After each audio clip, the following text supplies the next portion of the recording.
Hello everyone. तो आज video में जानिबा कि व्हाट्सएप रो जो मेटा एआई ऑप्शन आसूची तोर माने कौन, तो ऑप्शन कहीं आसूँ, यार यूज कौन, केमती कौन यूज कर मो सबू यार जनइबी वीडियो रे। तो वीडियो को लास्ट जाए देखूँ।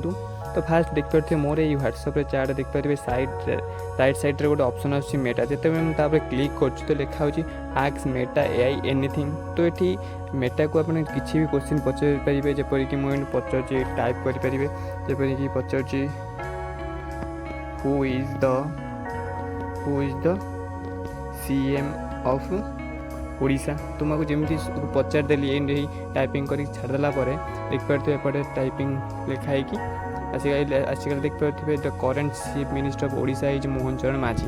तो देखिपे पूरा डिटेल आसीगला। आउ यहाँ हूँ गोटे साहाଯ୍य माने जेपरिक किसी भी क्वेश्चन हो, किसी भी डाउट हो, तुम एआई थ्रू रे पचारि पार व्हाट्सएप मेटा एआई जो आस ऑप्शन।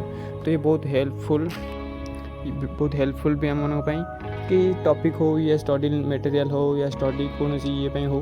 तो एमती आप क्वेश्चन पचारि पारे एनीथिंग, तो यार आंसर आपको ये पाइबे। तो यही भाया होता पारे। तो जदि आपण फोन में भी एआई मेटा ऑप्शन आसीनी तो अपडेट कर दिंतु, जल्दी ही पलि आसो।